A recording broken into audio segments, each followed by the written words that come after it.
3 heures du matin. Vous marchez seul dans la rue, dans la pénombre, éclairé par les quelques lampadaires que vous croiserez de temps à autre. La nuit est calme et vos yeux vous piquent. Vous êtes dans une sorte d'état second, à mi-chemin entre l'éveil et le sommeil. Vous ressentez une forme de sérénité qui contrebalance avec un sentiment de solitude parsemé d'angoisse. Peut-on parler d'attraction-répulsion ? Ce phénomène qui peut nous pousser à poursuivre une relation toxique. Essayer de la fuir, mais y revenir malgré nous, attiré par une pulsion indicible. Je me languis de ce genre de moment apaisant, quand on est la dernière personne éveillée, seule avec nous-mêmes.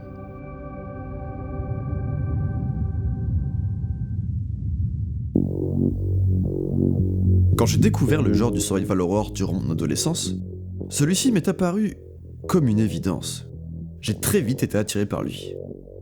De par ses monstres répugnants, son corps cathartique et ce sentiment de surpassement de soi, mais aussi et surtout par cette invitation à explorer des lieux vides, ténébreux, sans vie.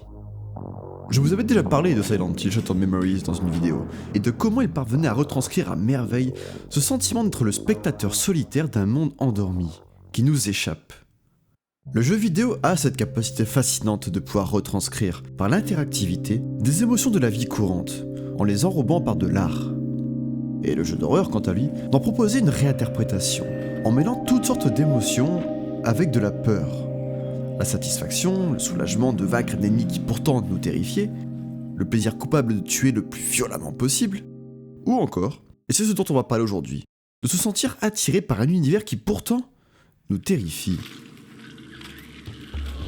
Salut à tous, c'est 404, et aujourd'hui on va parler de ces jeux d'horreur dont l'univers nous fascine.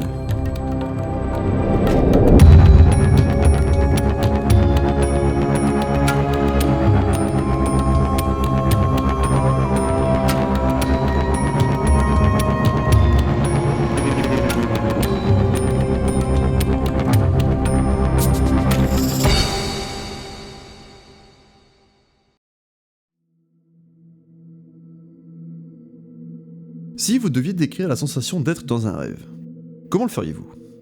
Beaucoup moins bien que l'intro de cette vidéo, j'imagine, mais par exemple, si vous deviez donner un film ou un jeu qui vous a donné le sentiment d'être dans un rêve, à quoi penseriez-vous ?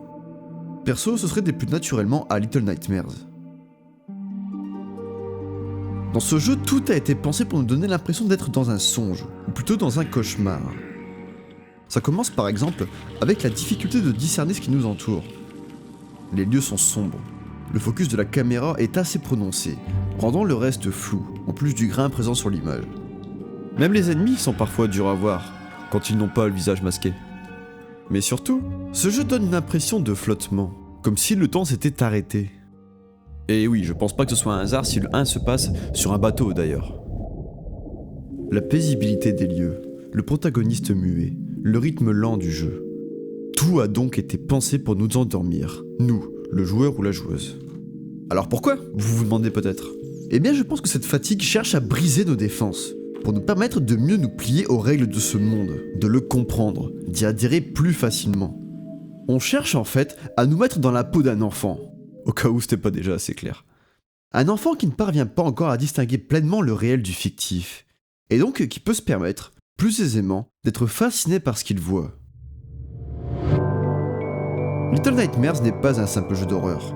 La grande différence de ce jeu, et d'autres copains comme Bramble, The Mountain King, Insound Mind ou encore Limbo, c'est qu'ils proposent tous des univers qui, avant de faire peur, cherchent avant tout à nous envoûter, pour nous fasciner. Pour ce faire, en plus de cette impression d'être dans un rêve pour certains, ces jeux utilisent globalement un cheat code qui marche terriblement bien sur moi. Le merveilleux et le surréalisme, mais les deux sont assez liés, vous allez voir. Le merveilleux est un terme que l'on retrouve dans la littérature, et notamment dans le conte. Sans trop s'arrêter sur ses caractéristiques propres dans ce média, il définit globalement une philosophie, un sentiment que l'on cherche à faire naître chez le héros, et donc par extension sur le spectateur, le lecteur ou le joueur.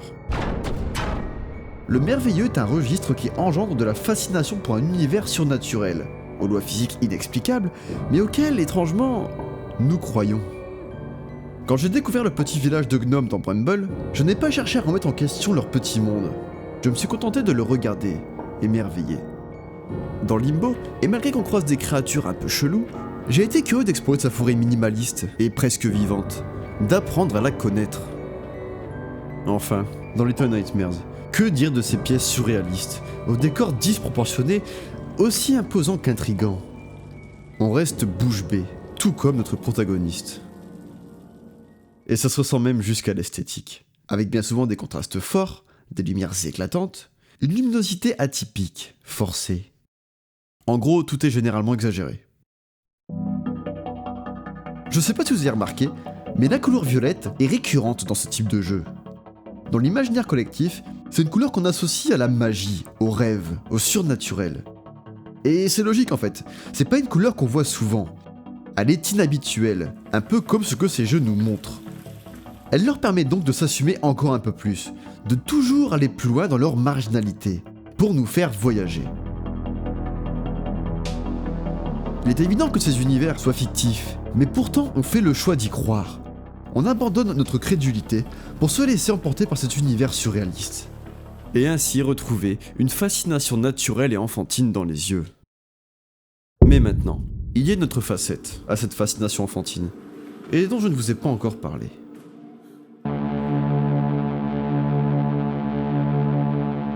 Le merveilleux a toujours entretenu en réalité un rapport avec la peur, avant même de chercher à la produire. Dans son essai Psychodynamique du merveilleux, fiction et réalité psychique, Thierry Jandrock parle du sense of wonder, le sens du merveilleux, en le décrivant comme une approche d'étonnement menant à la recherche de la connaissance. L'étonnement dont il parle se réfère à une forme de peur ressentie par le sujet qui est confronté. Ici donc le protagoniste, et par extension le joueur ou la joueuse, qui vont alors osciller entre l'humilité et la curiosité.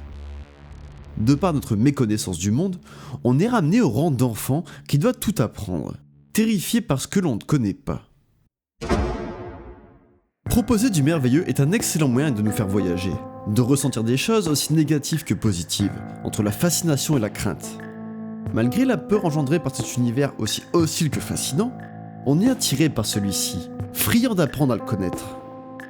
À mi-chemin entre réalité et fiction, entre éveil et sommeil, on accepte cette forme de surréalisme le temps d'un jeu, pour se laisser porter par ce qu'il a à nous montrer. Et tout cela se ressent donc dans n'importe quel univers qui utilise le merveilleux. Mais alors que se passe-t-il quand le merveilleux est utilisé dans un jeu d'horreur ? Il ne fait aucun doute que des jeux comme Bramble ou Little Nightmares s'inspirent très clairement du conte pour enfants.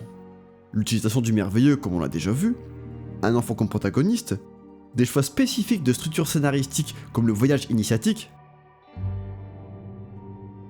Mais encore, un autre critère très important, très spécifique au conte, et qui va venir justifier jusqu'à l'entièreté de l'univers, en passant donc par la façon d'amener l'horreur, le symbolisme.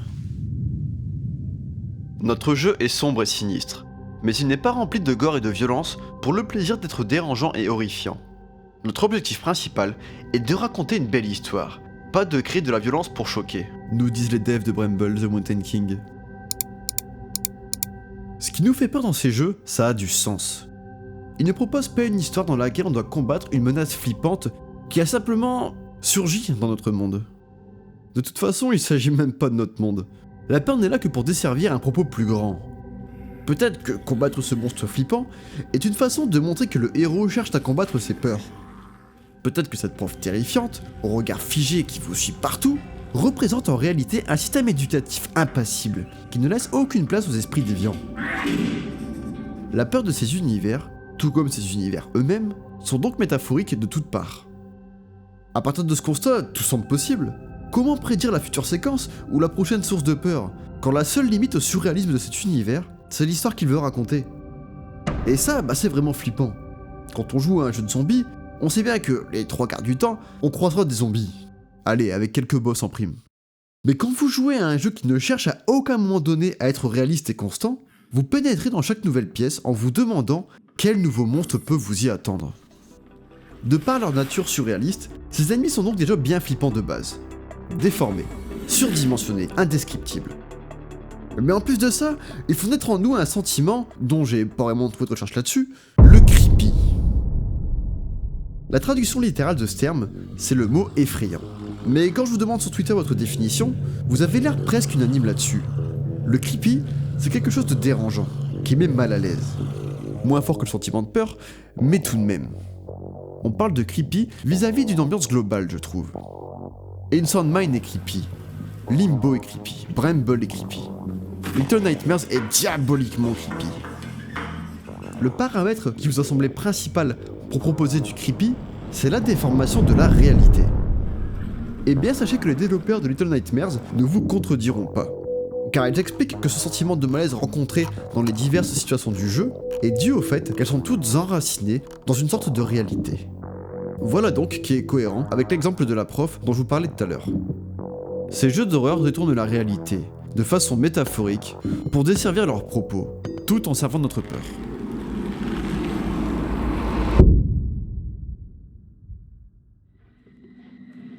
En fait, ces divers jeux d'horreur dont je vous ai parlé, ce ne sont même pas vraiment des jeux d'horreur. Ils pourraient plutôt se définir comme des jeux qui utilisent le registre du conte tout en proposant une ambiance creepy. En tout cas, c'est je pense par cette approche que ces jeux peuvent autant nous fasciner. Certes, ils font peur, mais cette peur est largement dépassée par leur univers attirant, fascinant, qui pique notre curiosité. On ne joue pas à ces jeux pour se défouler sur des monstres ou par amour de se faire peur, mais pour suivre une histoire métaphorique et symbolique. On pénètre, le temps d'un jeu, dans un cauchemar vidéoludique merveilleux. Merci à tous de m'avoir suivi dans cette exploration du songe. Maintenant, réveillez-vous et sortez les mains de vos couvertures pour interagir avec cette vidéo. Car si vous êtes toujours là, sauf si vous êtes endormi, c'est qu'elle a dû vous plaire. Bonne nuit à tous et à la prochaine sur la chaîne Horreur 404.